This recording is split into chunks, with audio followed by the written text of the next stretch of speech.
That I want. If you see that your child is cutting, do not react. That is the moment where your child needs you more than anything to come on the same level and be like, oh, honey, what can I do for you? I'm sorry. Let's talk about this. Just sit down and just shush. One of the problems that we have is when someone is hurting, we're always like, how you doing? And what is that response? I'm good, I'm fine. Which means what? It means I'm fine, leave me alone, I don't want to talk about it.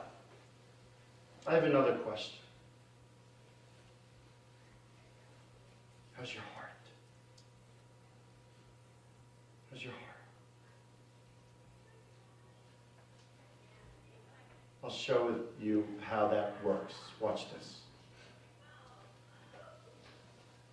Ladies and gentlemen, yesterday I know you had the services for a young man named Ben. And I'm sorry.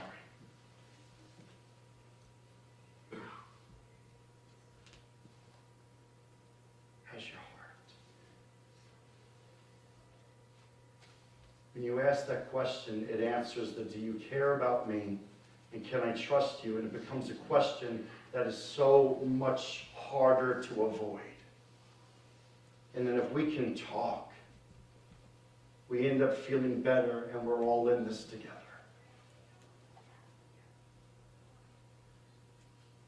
You know, the most significant adult in a child's life is that same-sex parent. Let me broaden. I think that most significant adult should be a parent. And so what are we doing to really connect with our kids? So going back is we're lost here. It's the I'm alone, the I'm burdened, the self-harm, and then there's that desire. And when you look at this desire, a lot of this is about the brokenness that the kids are going through in life. Many of you know that some of our kids show up, and the fact that they're even able to just show up, we should be thrilled.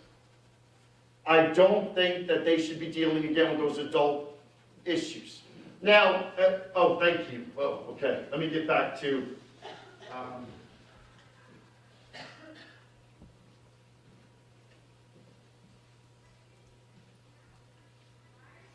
hello. Repair. No.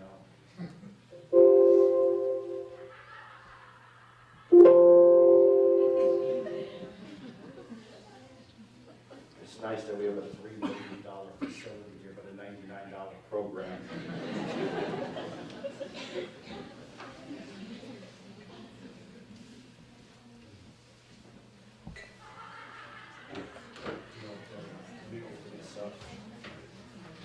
Okay. Do teens want to die? Why is this not?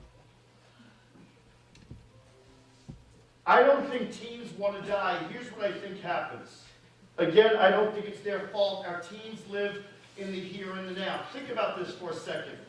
You go to an ATM, you put it, shut this one down, just leave the map open, please. Let me grab this. You go to an ATM, you put a card in, kids think there's, wow, you got money. And many of us are like, oh, I'm surprised money even came out of that. You send a text, you respond. You post a selfie, you get likes. Our kids need to understand life is not in the here and now. So I think what they see is the solution to their problems is so far out in the distance that if they can't solve it here, now, today, what's the point? Remember I said earlier, 2 things I read in suicide journals. Number 1, perfection. Number 2, they say, you're tired. And I know I'm tired. I'm 48 years old. I've been working since I'm 16, 12 hours a day. I'm tired. You're not tired. It's a different kind of tired. They're on 24/7, 365. Again, I don't think they want to die, but it's the solution to their problems. Let's talk about the danger zone, the safe zone. I talked about that. 4 or 5 hours a day, 70% more likely. The dopamine effect. Here's what happens. We allow our kids to go to bed at night with their devices. They say that kids spend 2.5 hours a night on InstaFace and Snapface, and all of a sudden it's like, OMG, he said that, SMH, she did that, oh, group text is going down tomorrow, don't miss school. So our kids don't get that 8 hours of sleep they're supposed to be getting because the notifications come through. Remember when your parents said nothing good happens after midnight? They're kind of right. And so they wake up, broken up sleep, and you're like, oh, good morning, honey. They're like, really, Mom? How about like shut up forever? I'll change your family right now. 3 things I think families need. Kids need. Number 1, sleep, 8 hours a night. If your kid's ugly, they need more. Number 2, nutrition. More water, less soda. More protein, less carbs. You know who's best friend? Sugar and depression. And I know, like, nutrition, blah, blah, blah. Let me tell you something. Some of you will probably argue with me and say, you know, Jeff, we're over-medicating our kids and therapy, and I don't believe in that. And I'm not going to disagree with you, but I'll say this. So what are you going to do differently then? Like, I have orange essential oils. I have in my toiletry bag, I've got peppermint. I have peppermint at home, I take a peppermint shower. I'm on the road, I got peppermint, I take a peppermint. The routine, the structure, orange. So I hand this out to people sometimes, like, do you want some? And I feel like it's inappropriate. Like, Jeff, you shouldn't be giving kids, like, I'm like, why? It's so good. The principal this morning, they were laughing, like, oh, yeah, Jeff, our teachers want it in the classroom. I'm like, yes, you're getting it. But then the fire department, oh, well, that's kind of like a fire hazard. Really? Really? We try and do something good, and you always got to come and take it away. I need my glasses. So, nutrition is something. Talked about that. Oh, here's something. This is the cycle. There's a situation, fundamental. Situation, good or bad. Well, then there's thoughts about what just happened. And thoughts then lead to feelings. Feelings then lead to behavior, and it keeps going. How about you kind of like work on your thoughts? Here's a positive thought.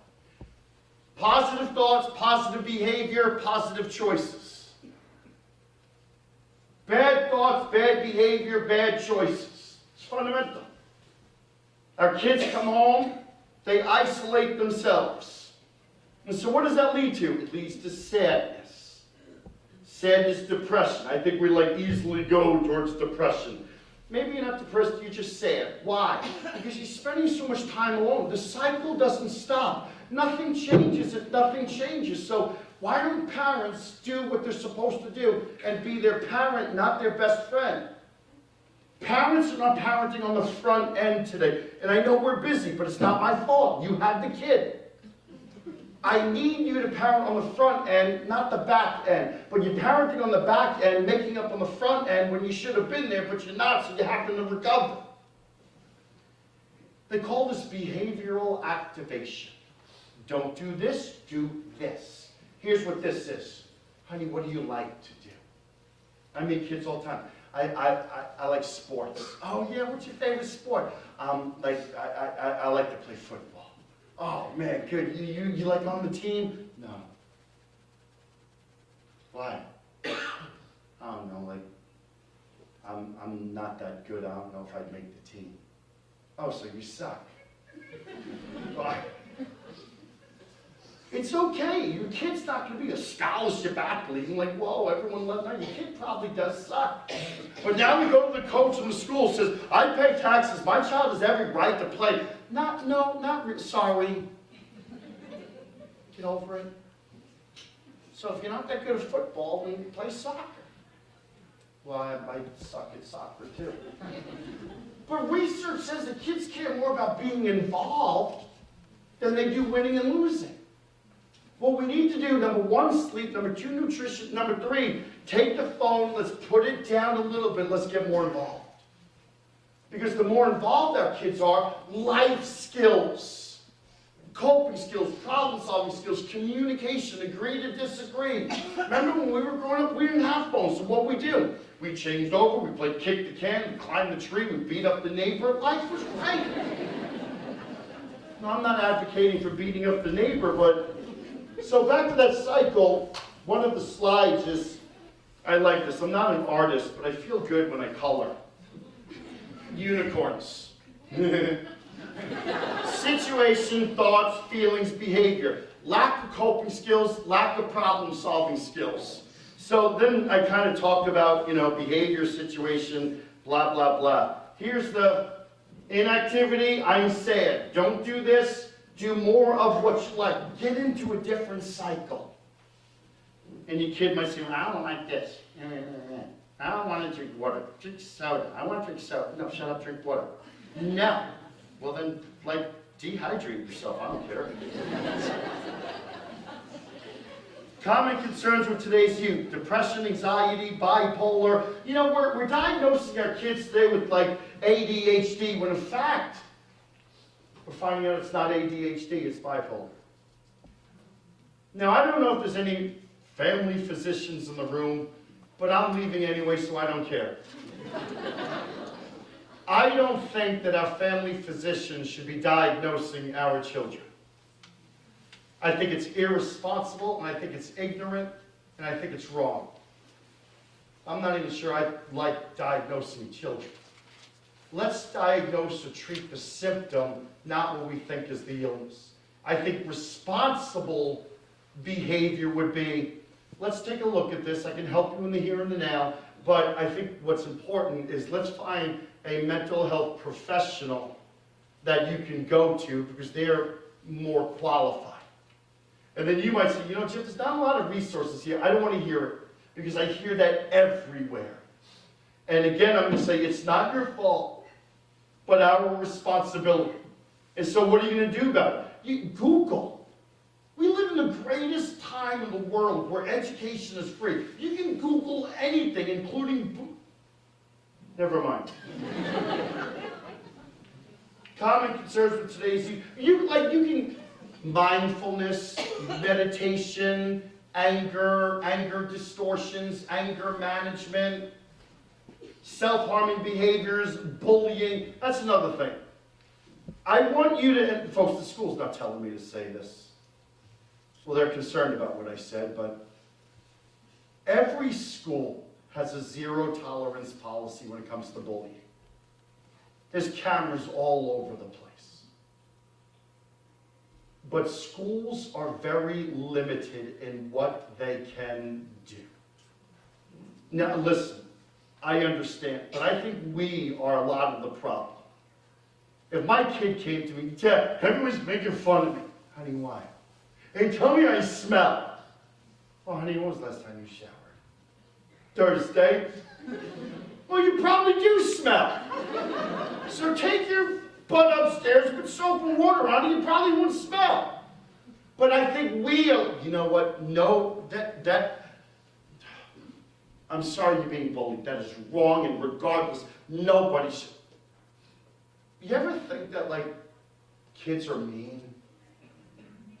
Do I agree? No, I think it is wrong, but it is what it is. But I also think we need to teach our kids to, let me tell you something about bullying. Those that are bullied are often bullied themselves. Bullies are bullied at home, but they can't act out, so they suppress it, and when they're in a safe place, they take it out. So if your child is a bully, I think you have to look at yourself. I'm sorry. I'm alone, I'm burned, self-harm. Lack of respect, empathy, motivation. Another thing that we're talking about here, resiliency and grit. No matter what, our kids need to understand it's going to be okay.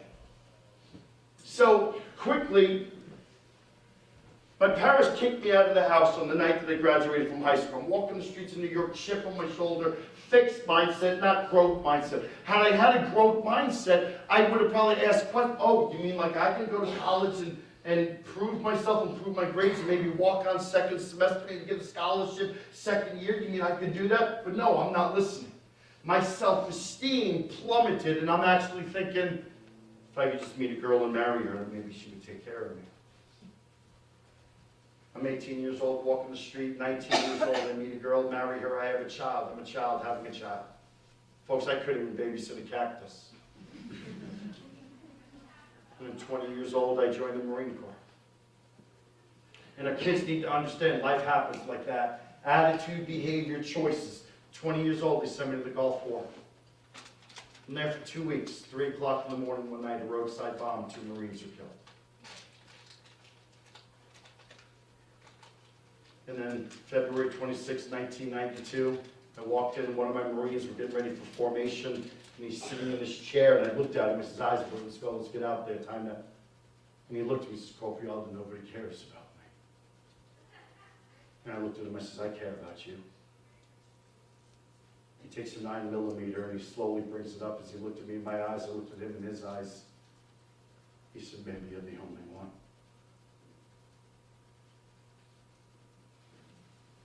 And he pulled the trigger. 7:38 in the morning, they didn't let me leave the room until 9 p.m. that night. And for weeks, it's my fault. Should have said something. I was the last one to see him. One of the things I'm proud of is I've never been afraid to ask for help. Never been afraid to say I want to talk to someone. And I came to learn that this didn't happen to me. Matter of fact, one of the most beautiful things, I came into Fargo last night and Leslie and Lynn picked me up at the airport. I've never had anyone pick me up at the airport. And then they kept me out till like 2 in the morning.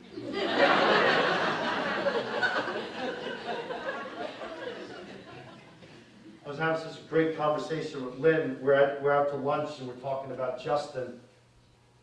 And Lynn, you guys have been great. And I said to Lynn, I said, did you ever think that maybe Justin's suicide was part of the plan to make you feel like you're more purposeful in your life and who you are? And she said, yeah. Not the victim, but the victor. Not bitter and angry, but choosing to become better. I'll never forget the conversation. I learned that the suicide didn't happen to me, it happened for me. Because what we go through, like I talked about earlier, it shapes you. Treatment for depression, self-care, I do yoga. I didn't think it was funny either.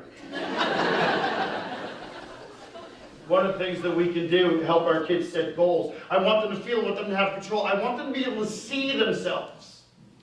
So, there's a piece of paper out there that talks about all these social media apps. Please grab it. Because I mean, a lot of parents are like, Jeff, this is really crazy. Our kids have social media, and what are we how are we supposed to know? Google it. Your parents are like, Jeff, what do I do if my kid keeps changing the passcode on their phone? Take their phone. How many of you have a child under 13? Gosh, I'm so sorry. How many of you that have children under 13, does your child have social media platforms? 3 of you? Sure. You guys are worse than the people I spoke to this morning. I couldn't get them to talk. Look at me like, oh. If your child is under 13 and they have social media, you suck as a parent. I'm kidding. But I want you to hear that because it's illegal. But you'd be amazed at how many parents I meet, doctors, teachers, mental health professionals, whose kids have. And so I understand, because your argument is definitely, what am I supposed to do? All of their friends have social media, so I'm supposed to be the responsible parent, take it away? I get it, I understand. But even more so, you should know their passwords, you should know all their safety features, know what they're saying. Because I'm not worried about your kids, but I'm going to tell you, in that form out there, the world is infiltrating your kids through the same apps that we know. You ever take, like, Snapface away from your kid or the phone? They have another account you know nothing about. You take their phone away, you think, yeah, I'm cool as a parent. No, they go to their friend's phone to get on their account. They're smart. They're like funny. It's just so cool. So I'm not gonna go through because that paper is out there, but I want to share with you a couple things. Meet Me, user location, WhatsApp, allows text, video calls, Bumble. Yeah, we talked about that last night. For some reason, Lynn knows about Bumble. Similar to Tinder, but requires women to make the first contact. I don't know, Lynn, maybe that's why you...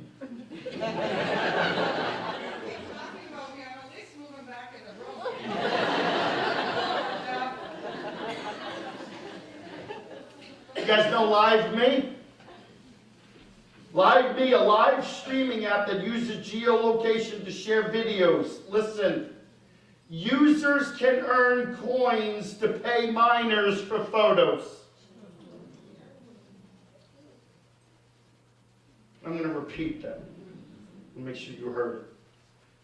Users can earn coins to pay minors for photos.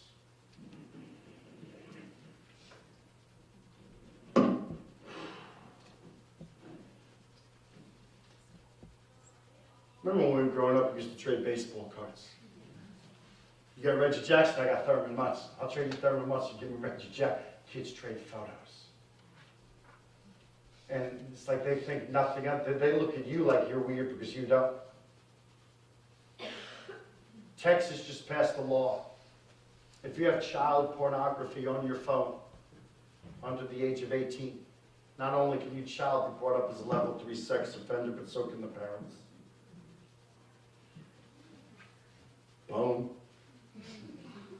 Ask FM, known cyberbullying, Grindr. I'm hesitant to share this with you, but I think I should. I'm leaving tomorrow. You might be offended. It's okay. John, I don't know about Grindr.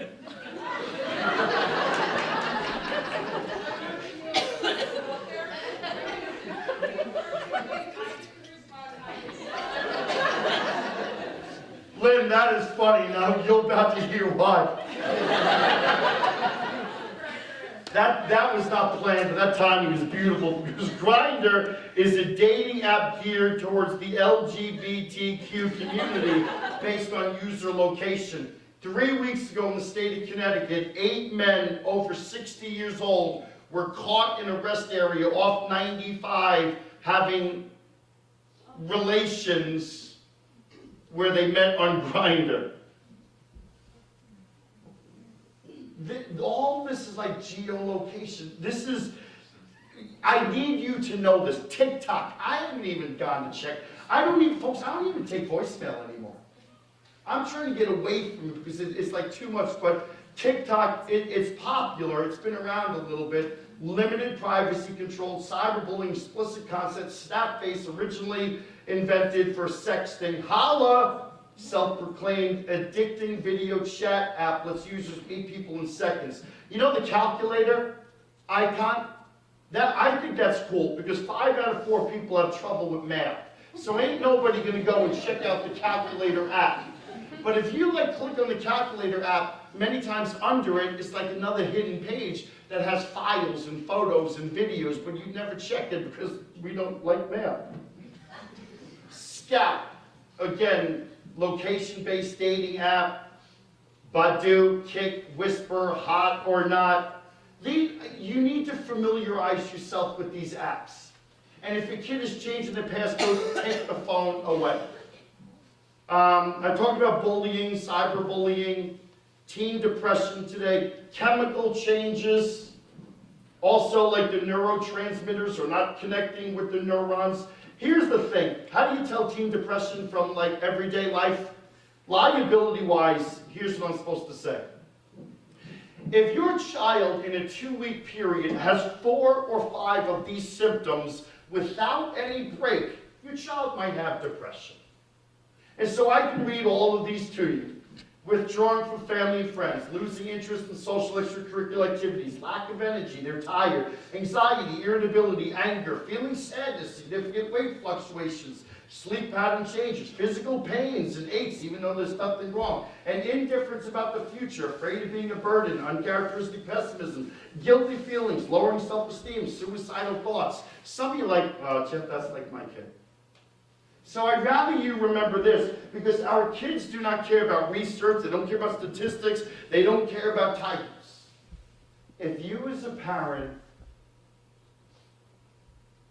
notice red flags, honey, has she been off like lately, like kind of like really jumpy? Do you notice? Is it me? Is it, no, you agree. I think we need to, let's talk to her. Have the conversation. And they're probably not going to be honest, but that's where you start. And you can't go home tonight, hey, listen, I went to see that fat bald guy that they've been marketing, and things about to change around here. And you can't go home and start parenting. We should have been doing that a while ago, but you know what I want? I want you to just be cognizant of the time that we need to be spending. Get to know your child. And so what I want to say is don't get so caught up with this, because he said 2 weeks, but I think it's only been about 13 days. If there's red flags, do something. And so you're going to say, well, Jeff, what do you think I should do? I don't know, call the school. Oh, no. Folks, listen. The school has resources. The school, I'm really proud that the school is saying, we want to have this conversation. And I want you might not like it, but I'll tell you something. We always call it, what are you doing about it? Oh, well, we don't, I don't think that's any of our business, just like the school, it's none of their business how you parent. But I think we all need to step back and say, how can we support one another? Because we're all in this together. So call the school. They've got resources. They might be able to give you a list. Here's what to do. Here's the insurances. And call your doctor. I think it's a great place to start. But you advocate and also be responsible. Call your sister, your uncle, or your neighbor. Just do something. Don't ignore it. Are there any questions?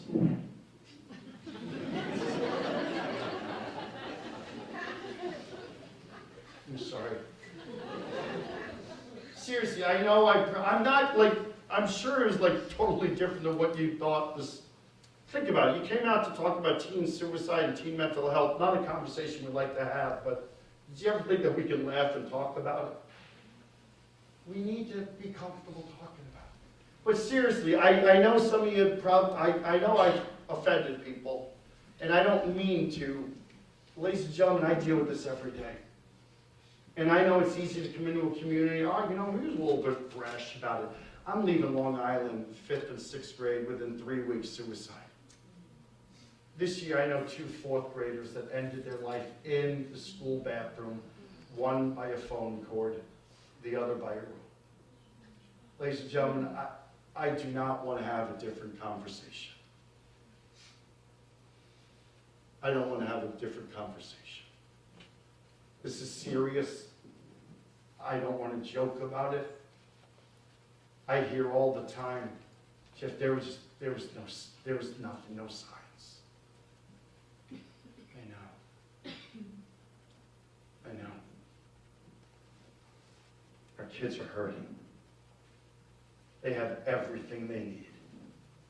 They don't have what they want. And that's time with you.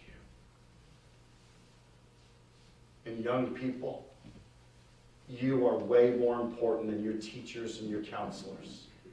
You know when one of your friends is hurting, see something, say something, know something, do something. Well, Jeff and my friend will get upset with me. A child is telling you, promise me not to say something.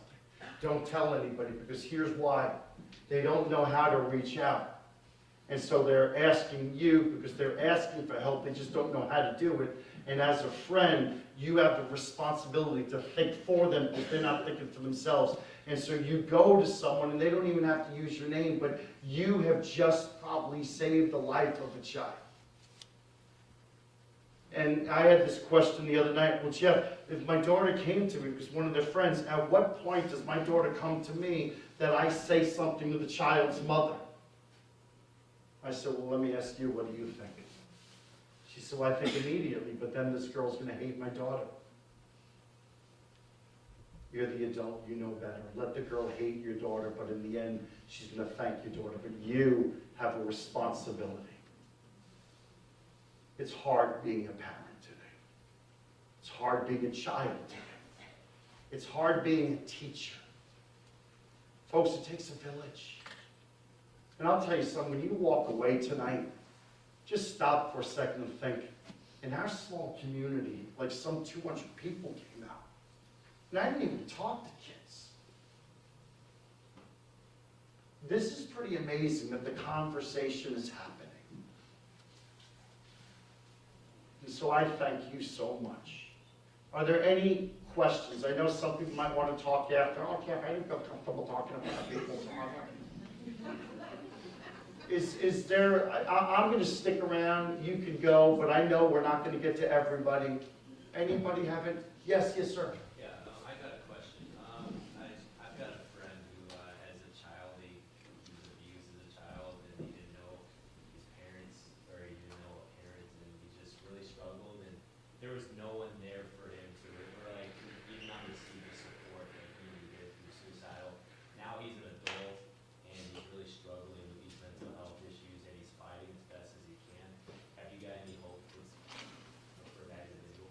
Absolutely, man. So he's dealing with like rejection, abandonment. It's been traumatic. It's never too late. And maybe one thing you can do is offer to say, hey man, I can help you. Let's go talk to someone together. And maybe you might be comfortable having your friend with them, but the best thing is start the conversation. Because if you don't deal with it, it's going to manifest and at some point it's going to explode. But to be able to deal with it, and it gets worse before it gets better sometimes, but the conversation is nothing more important. That's where it starts. So I think as a friend, you being supportive and encouraging that, I think is the best thing that we can do. Yeah, and another thing to say is, listen, this isn't your fault, but moving forward, you don't want to live like this. Does that make sense? Yeah. I appreciate you being supportive and having the conversation. That's what we need to do. Yeah. Anybody else? Yes. So I have a teen daughter who a couple years ago was suicidal when we acted on it. Last year she lost a friend by suicide. She was the last person that he sent a message to, said everything's gonna be okay. And it's coming up on the 1-year anniversary and she's struggling and, you know, she's coming out more and more about what happened. We gave her that space and that time. And I'm always constantly, you know, calling. She lives in a different town, but I'm doing the best I can to help her, but I feel like with this, like she won't go to his gravesite, it's too hard.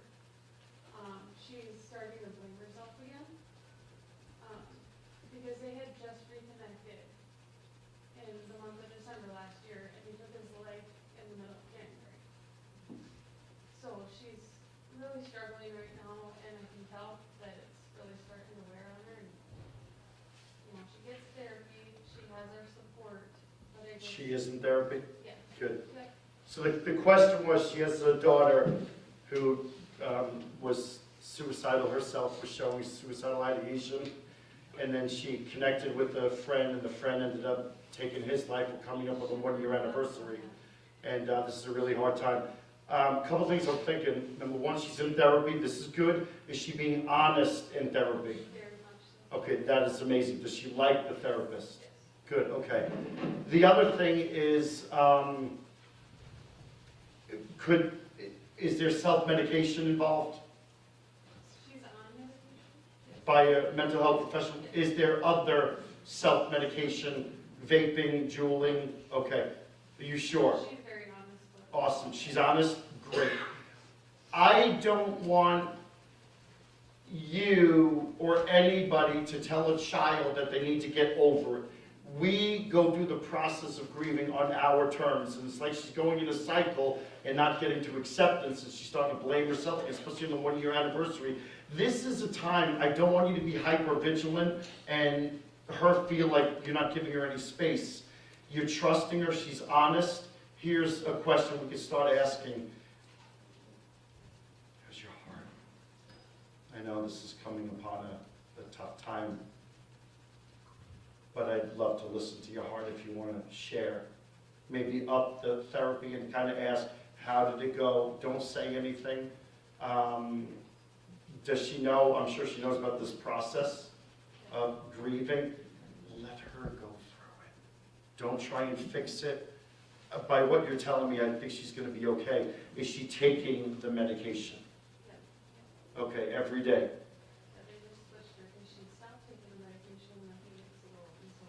Why'd she stop? Okay, so here's where, when I talk about being the best advocate, if she stopped medication, did she tell you? It took her 2 weeks to tell her. Okay, and then what did you do? Don't answer the question. I think at that point, we need to call the doctor. You can't just stop. You know, I know it's gonna be okay, but let's advocate. She stopped, let's call the doctor. If it's not working, let's try something else, because not all medications work. But what you can do is be journaling about how she's doing, how she's feeling, because when we go to the doctor, they get like 7 minutes to assess the child. And again, I don't like doing it, but when they see the journal, like, oh, okay, that's how, oh, interesting. Okay, well, it sounds like this. You can take 8 months or a year that it would take if we're not being advocates and break it down to like 3 months. So you and your husband kind of just keep a journal about how is this medication going. You can see it. I think it's going to be okay, but this is coming up on a time of year. Do not harp on her grades right now. It's important, but she is going through something that she may never go through something as traumatic. She's the person that was the last one to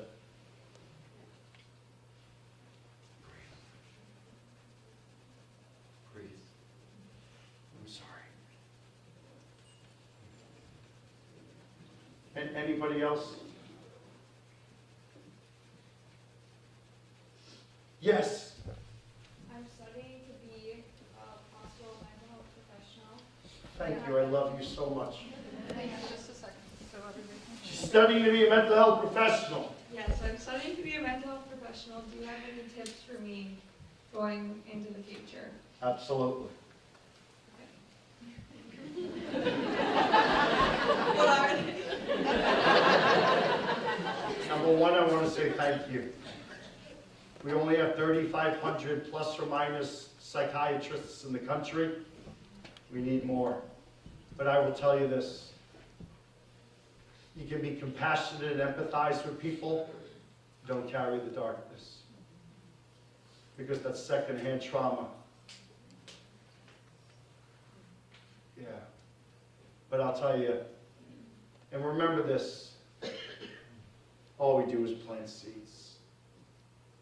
We don't save lives.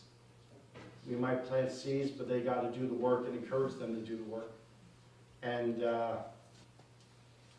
just thank you. I think it's, go out and have a purpose bigger than you. I'll tell you this too. When I ask you what you want of your kids, you say, I want my kids to be happy. I think that's cute. But it's like you want for your kids what you don't know what is. Some man lives with mental illness, and your ego when you're young is, you know, money, success, nice car, nice house.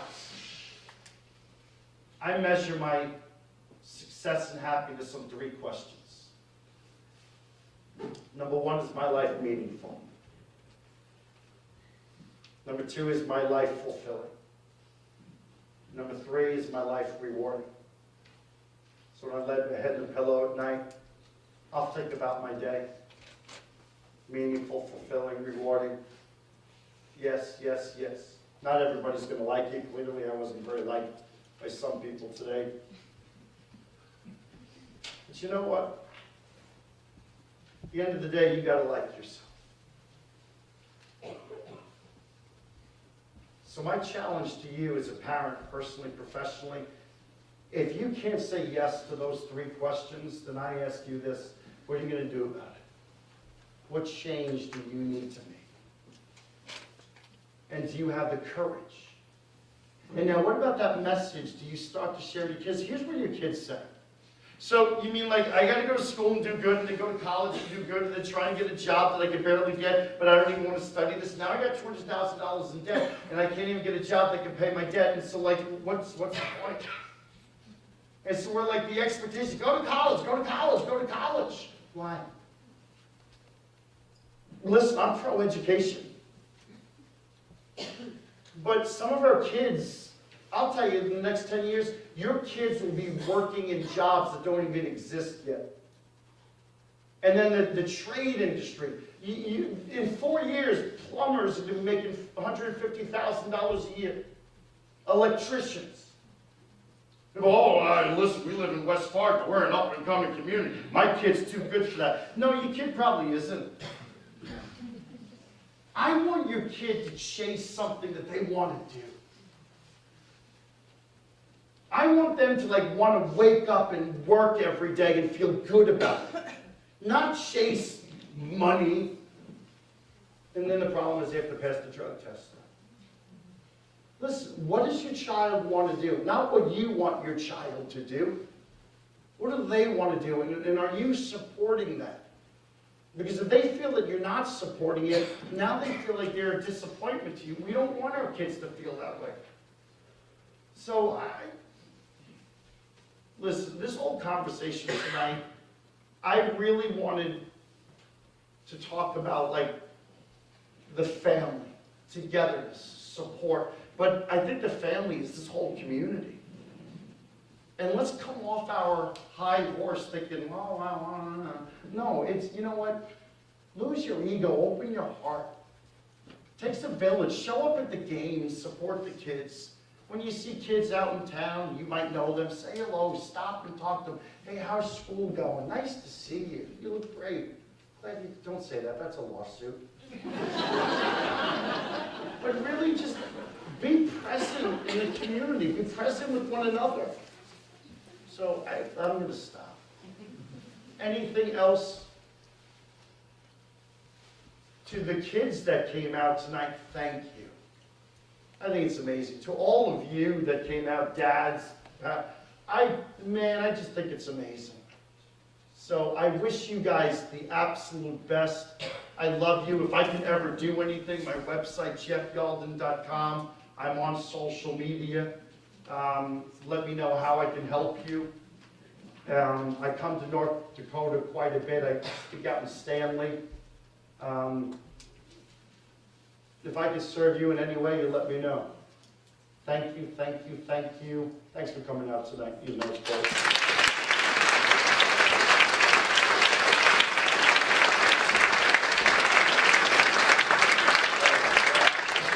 One more thing. Thanks, by the way, Jeff, for telling everybody I'm on online dating. That was super kind of you. We'll discuss that later. He is going to stick around for questions, but we might, because this room is super hot, if you guys want to go out to the atrium and try to pin him down, good luck with that. There are tables of resources out there. There's some from the American Foundation of Suicide Prevention. There's some school resources, and there are some Justin's Break the Silence wristbands. Pick those up, those are free. Ms. Beth has something she wants to say too. I don't have the dates right in front of me. We have 2 more forms. Please come to the next ones. This was so awesome. So watch our website, watch our social media. Okay, pick up the wristbands.